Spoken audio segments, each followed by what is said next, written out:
सुप्रभात बच्चों। Shri Kheteshwar English academy के YouTube चैनल की हिंदी की कक्षा में आप सभी का स्वागत है। हम पढ़ रहे थे दो बैलों की कथा। पाठ हमने पढ़ लिया था, कुछ प्रश्न भी हमने पूरे कर लिए थे। अब इसके जो शेष रहे प्रश्नोत्तर हैं हम आज उन्हें पूरा करेंगे। तो अब हम बढ़ते हैं अगले प्रश्नों की ओर, परंतु इससे पहले कल मैंने जो आपको प्रश्नोत्तर करवाए थे, मैं आशा करती हूँ कि आपने पूरे कर लिए होंगे अपनी नोटबुक में, और साथ के साथ आप काम करते जाएंगे तो आपका लौट भी नहीं पड़ेगा और आप उनको पढ़ते जाएंगे तो आपकी तैयारी भी पहले से रहेगी। तो आज हम प्रश्न 6 करते हैं। 1 से 5 तक के प्रश्नोत्तर हमने पूर्ण कर लिए थे और अगला प्रश्न 6 मैं आपको इसका उत्तर बता रही हूँ। जो मैं लिखा रही हूँ वो सभी उत्तर आप अपनी नोटबुक में नोट कर लीजिएगा। प्रश्न 6 है, लेकिन औरत जात पर सींग चलाना मना है, यह भूल जाते हो। देखिए हमने पढ़ा था ये कथन हीरा का है। तो हीरा के इस कथन के माध्यम से स्त्री के प्रति प्रेमचंद के दृष्टिकोण को स्पष्ट कीजिए। प्रेमचंद स्त्री के प्रति उनके क्या विचार थे, उनके क्या भाव थे, इस एक कथन के द्वारा हमें पता चलता है।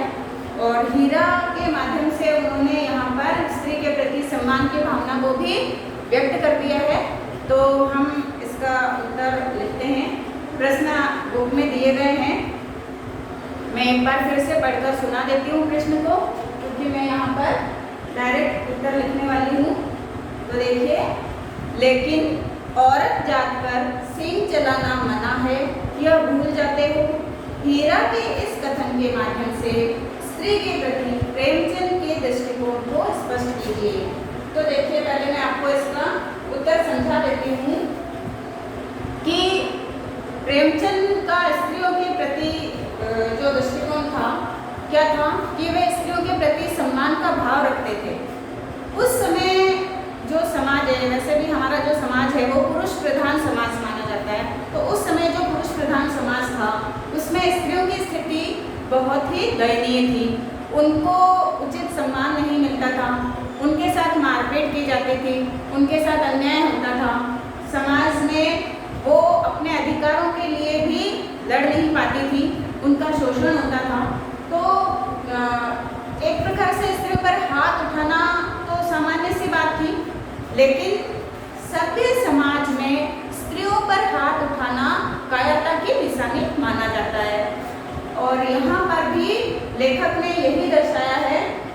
तो हीरा के भी उक्त कथन से हमको यही पता चलता है कि स्त्री पर हाथ नहीं उठाना चाहिए। और लेखक प्रेमचंद जी का इस संबंध में स्त्रियों के प्रति बहुत ही सम्मानजनक भाव था, विचार था। तो हम इसका उत्तर लिखते हैं।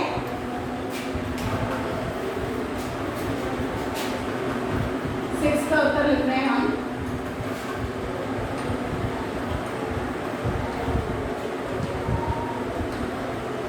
लेखक प्रेमचंद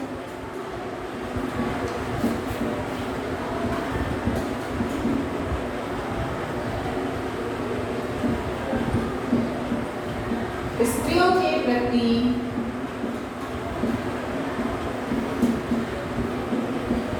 सम्मान का भाव रखते थे।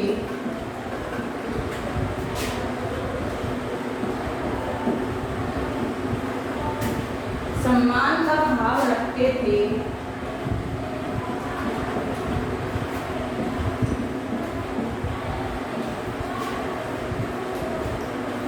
यद्यपि उस समय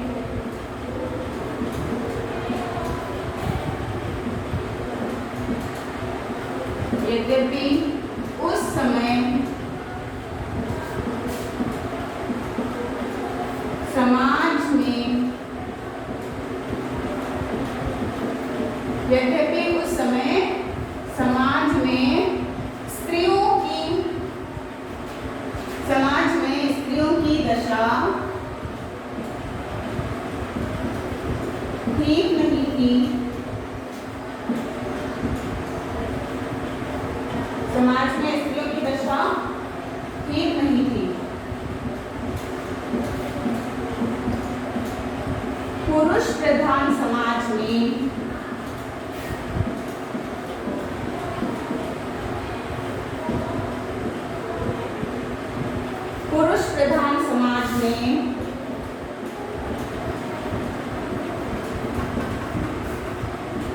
स्त्रियों पर हाथ उठाना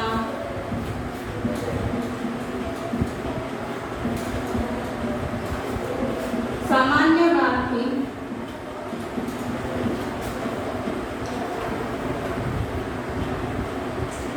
बताया मैंने आपको पुरुष प्रधान समाज था और स्त्रियों की स्थिति अच्छी नहीं थी, उन पर हाथ उठाना तो सामान्य बात थी। परंतु सभ्य समाज में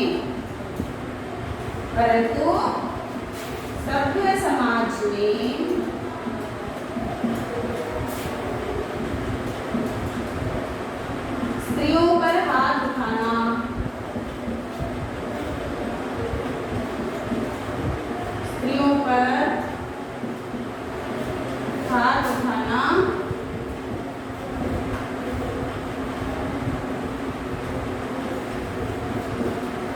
क्या माना जाता था? कायरता की निशानी माना जाता था। स्त्रियों पर हाथ उठाना कायरता की निशानी माना जाता था।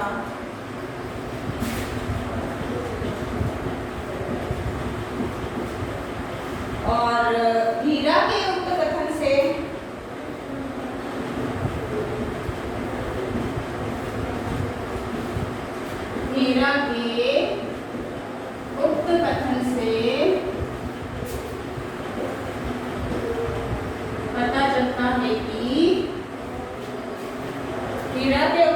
पता चलता है कि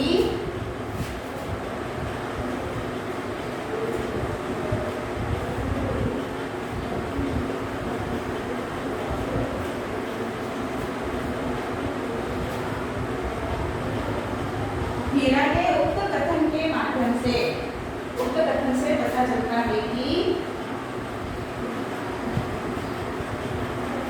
प्रेमचंद ने भी, प्रेमचंद इस कथा के लेखक, कि प्रेमचंद ने भी इसी दृष्टिकोण को की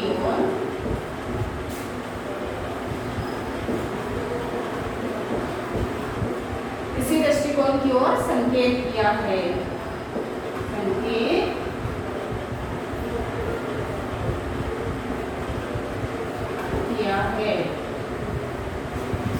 तो देखा आपने उत्तर।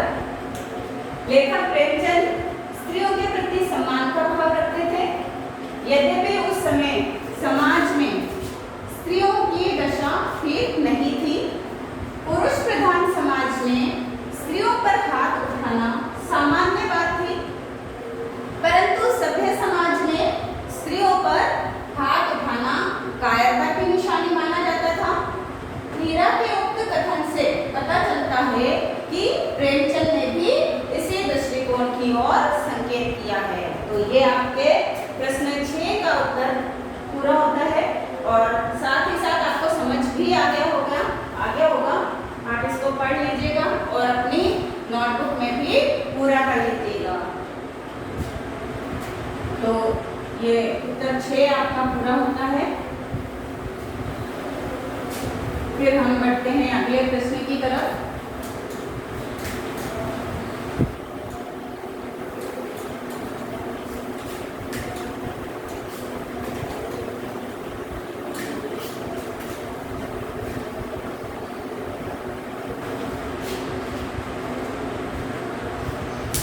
अगला प्रश्न है, किसान जीवन वाले समाज में पशु और मनुष्य के आपसी संबंधों को कहानी में किस तरह व्यक्त किया गया है? किसान जीवन वाले समाज में पशु और मनुष्य के आपसी संबंधों को किस प्रकार से व्यक्त किया गया है। हीरा और मोती जो है वो झूरी के दो पैर थे, हमने पढ़ा था। तो अब उनके माध्यम से किस प्रकार से लेखक ने इसे स्पष्ट किया है, इसके बारे में हम पहले समझेंगे और उसके बाद मैं आपको इसका उत्तर लिखवाऊंगी। प्रश्न आप बुक से जरूर उतार लेना। और यहाँ पर बताया गया है कि देखिए, भारत एक कृषि प्रधान देश है और किसान का संबंध जो है वो पशुओं के साथ में सदियों से बना हुआ है। तो इस प्रकार कृषि प्रधान संस्कृति में किसान के जीवन में पशुओं का बहुत ही महत्व है और दोनों जो है एक दूसरे के पूरक कहे जा सकते हैं। एक दूसरे के पूरक मतलब एक के बिना दूसरा अधूरा है। अब हम देखते हैं कि खेतों में किसान हल जोतता है, तो जो पशु है, बैल है, वो हल जोतने में, खेती करने में उसके सहायक होते हैं। गाँव में पहले जो कुएं से पानी वगैरह निकाला जाता था, उसमें भी उन पशुओं का सहारा लिया जाता था। तो इस प्रकार से पशु और किसानों का एक प्रेम पूर्वक संबंध स्थापित है और एक आत्मीय संबंध बना हुआ है। दोनों एक दूसरे के पूरक होते हुए एक दूसरे की आवश्यकताओं को भी पूर्ण करते हैं।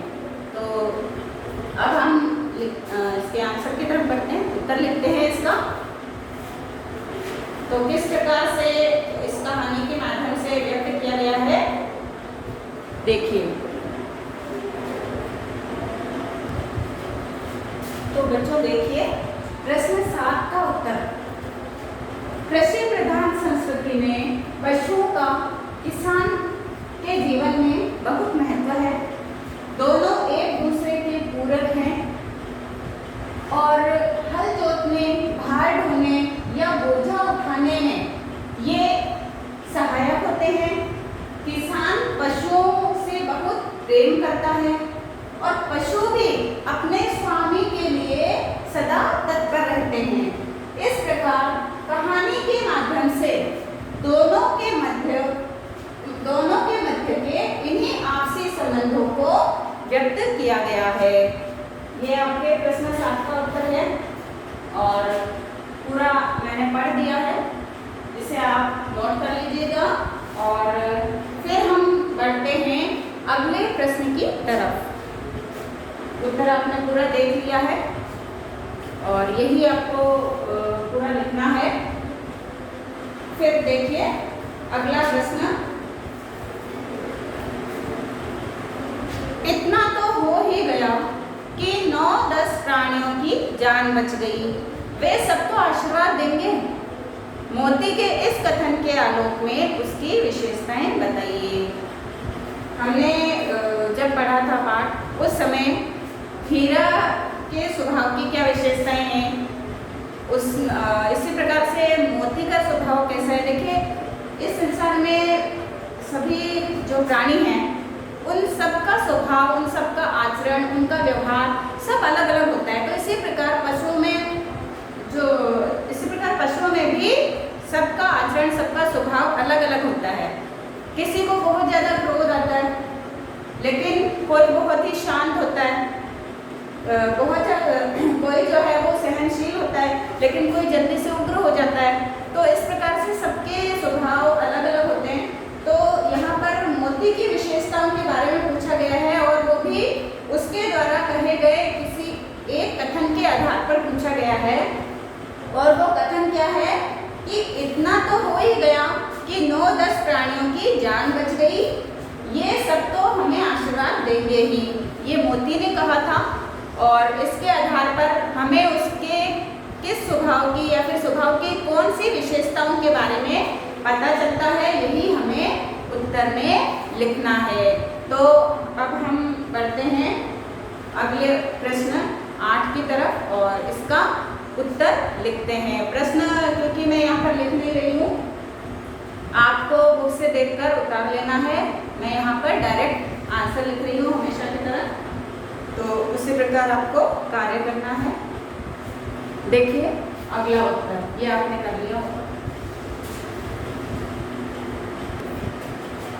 तो देखिए प्रश्न 8 का उत्तर कि उक्त कथन से हमें मोती की निम्नलिखित विशेषताओं का पता चलता है कि पहली बात तो वह साहसी था, मोती साहसी था, साहस की उसमें कोई कमी नहीं थी।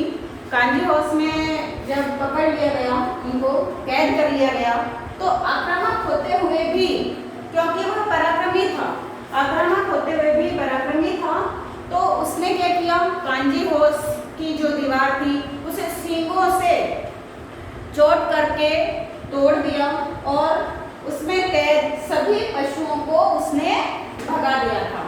तो उसने अपने पराक्रम के बल पर, अपने साहस के बल पर कांजी हाउस में कैद सभी पशुओं को भगा दिया था। इसी प्रकार से हीरा जो मोती है वह मित्रता के प्रति कटिबद्ध था, मित्रता निभाने के लिए वह सदैव तैयार रहता था और हीरा उसका सच्चा मित्र था। तो जब कांजी हाउस से उसने सभी पशुओं को मुक्त करा दिया तो वो चाहता तो स्वयं भी भाग सकता था, लेकिन उसने ऐसा नहीं किया क्योंकि अभी उसका मित्र वहां पर बंदी था और इसीलिए उसने कांजी हाउस से भागने का अवसर मिलने पर भी हीरा के लिए वह स्वयं वहां से नहीं भागा। तो ये कुछ विशेषताएं हैं, इस कथन के आधार पर हमारे सामने ये सारी विशेषताएं आती हैं और आप खुद जान गए होंगे कि इस प्रकार से मोती में कौन कौन सी विशेषताएं हो सकती हैं। तो ये हुआ आपका प्रश्न 8 का उत्तर, पूरा आपने ध्यान से पढ़ लीजिएगा। नेक्स्ट प्रश्न की ओर हम बढ़ते हैं। हमारा अगला प्रश्न है, आशय स्पष्ट कीजिए।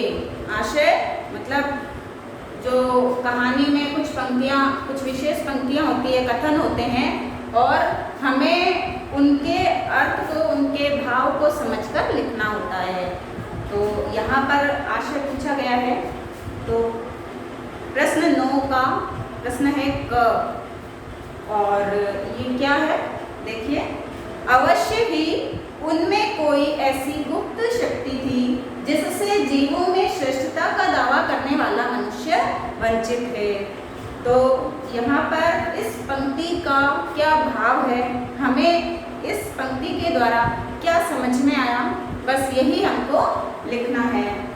तो यहाँ पर लेखक ने क्या बताया, पशुओं के बारे में बताया है कि ईश्वर ने पशुओं को कोई ऐसी गुप्त शक्ति दे रखी है। वैसे तो सभी जीवों में मनुष्य सर्वश्रेष्ठ है और श्रेष्ठता का दावा भी करता है, लेकिन एक शक्ति ऐसी है जिससे ईश्वर ने मनुष्यों को भी वंचित रखा और वो शक्ति ईश्वर ने उन पशुओं को दी है जो कि मूक है, जो बोल नहीं सकते हैं। तो वो शक्ति कौन सी है कि बिना बोले ही वे एक दूसरे के मन की बातों को, मन के भावों को समझ लेते हैं। तो ये वो शक्ति है जिससे मनुष्य भी वंचित है। जब तक हम सामने वाले को बोल कर नहीं बताते कि हमारे मन में क्या है, तब तक सामने वाला नहीं समझ सकता कि हम क्या चाहते हैं, हमारे मन में कौन सी बात है।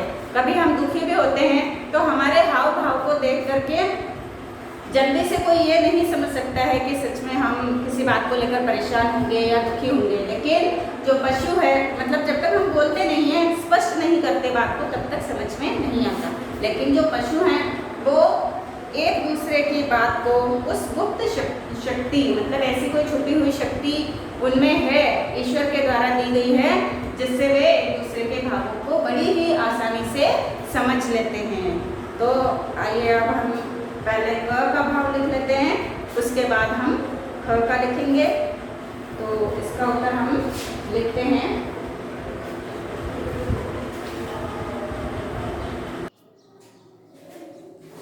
तो प्रश्न क का उत्तर देखिए, पशुओं में ऐसी गुप्त शक्ति होती है जिससे वे मूक होते हुए भी एक दूसरे के मन की बात समझ लेते हैं, जबकि जीवों में श्रेष्ठ मनुष्य के पास ऐसी शक्ति नहीं है। तो यह है हमारे पहले प्रश्न क का उत्तर। और इसी तरीके से दूसरा जो प्रश्न है वह क्या है कि उस एक एक रोटी से उनकी भूख तो क्या शांत होती, पर दोनों के हृदय को मानो भोजन मिल जाता। हमने पढ़ा था कि वो जो छोटी बच्ची है वो क्योंकि उन दोनों बैलों से उसको बहुत ही आत्मीयता हो गई थी और इसीलिए वो चुपके से उनके लिए रोटी लाती रोज और 2 रोटी उनको दोनों को एक एक खिला जाती थी।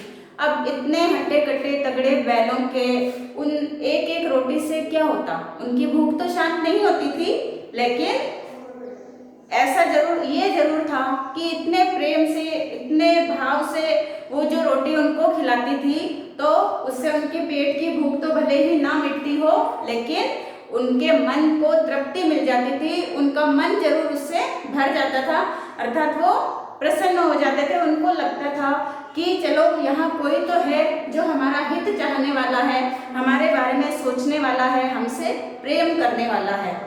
तो इस प्रकार ऐसे उनको उस समय लगता मानो उनको भोजन मिल गया हो। और वैसे भी प्रेम की भाषा तो पशु भी समझते हैं, तो इसलिए उन दोनों को पूरी तरह से मन से संतुष्टि मिल जाती थी। तो इसका उत्तर क्या है ख का, कि छोटी बच्ची द्वारा दी गई एक एक रोटी से दोनों बैलों के पेट की भूख तो क्या शांत होती, परंतु उसके प्रेम और आत्मीयता से दोनों के मन को संतुष्टि अवश्य मिल जाती थी।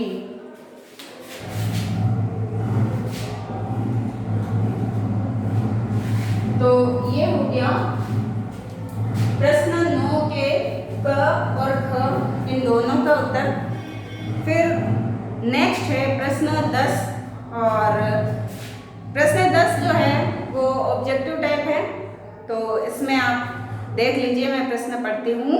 गया ने हीरा मोती को दोनों बार सूखा भूसा खाने के लिए दिया क्योंकि 4 ऑप्शन इसमें दिए गए हैं। और पहला है गया पराये बैलों पर अधिक खर्च नहीं करना चाहता था। ख है गरीबी के कारण खले आदि खरीदना उसके बस की बात नहीं थी। तीसरा ग है वह हीरा मोती के व्यवहार से दुखी था। और फोर्थ घ है उसे खली आदि सामग्री की जानकारी न थी। तो अब आपको इनमें से कौन सा उत्तर सही है उस पर आपको टिक लगाना है, सही का निशान लगाना है। तो इसमें से देखिए पहला तो हो नहीं सकता कि वो पराये बैलों पर अधिक खर्च नहीं करना चाहता था, क्योंकि वो तो उनको लेकर ही आया था अपने काम के लिए। और दूसरा जो गरीबी के कारण खली आदि खरीदना, ऐसी बात भी नहीं थी कि वो गरीब था। फिर देखिए इसमें तीसरा है हीरा मोती के व्यवहार से दुखी था। और चौथा खली की जानकारी, क्योंकि वो तो पशुओं को पालता था, तो ऐसा तो हो ही नहीं सकता कि उसको खली आदि की जानकारी ना हो। तो इसमें न तो क है, न ख है और न ही घ है। तो कौन सा होगा इसमें? इसमें होगा ग। वह हीरा मोती के व्यवहार से बहुत दुखी था। हीरा और मोती को जब वह लेने गया था तो रास्ते में दोनों ने उसको बहुत तंग किया, परेशान किया। मोती ने तो एक बार गाड़ी को ही नाले में पटकना चाहा था, लेकिन हीरा ने संभाल लिया था। तो इस तरीके से वह उनके व्यवहार से दुखी हो गया था। एक बार वो उनको छोड़कर भाग चले थे। और इस तरीके से इसका उत्तर होगा ग। तो आपके प्रश्न 10 का उत्तर है ग, ये आपका सही उत्तर है। इसे आप टिक लगा लीजिए। तो ये हमारे प्रश्नोत्तर होते हैं यहीं पर समाप्त। और अब हम इसमें जो व्याकरण संबंधी कुछ प्रश्न दिए गए हैं, तो वैसे भी जब हम व्याकरण भाग पढ़ेंगे उस समय ये सब आपको विस्तार से करवा दिया जाएगा। तो इसलिए हम प्रश्नोत्तर 10 तक पूरे मानते हैं। और अब ये पाठ आपका पूरा हो गया है, आपको समझ में भी आ गया होगा और इसके प्रश्नोत्तर भी पूर्ण करवा दिए गए हैं। तो अब आप यदि आपको किसी प्रकार की शिकायत हो तो आप बता सकते हैं। और सभी को प्रश्नोत्तर पूरे कर लेने हैं, किसी प्रकार से इसमें आपको ढील नहीं करनी है। और जो भी प्रश्नोत्तर करवाए जाते हैं उन सबको लिखने के साथ साथ याद भी करना है, क्योंकि जैसे ही आपके स्कूल जब भी खुलेंगे तो आप जानते हैं कि आपके टेस्ट लिए जाएंगे और दोबारा इन प्रश्नों को लिखवाना संभव हो पाए या ना हो पाए तो आप इन्हें समय पर पूरा कर लीजिए। अगर आपको इसमें से कुछ नहीं समझ में आ रहा हो तो रिवीजन के समय आपको फिर से ये करवा दिए जाएंगे। तो सब कुछ आपको पढ़ना है, समझना है, याद करना है।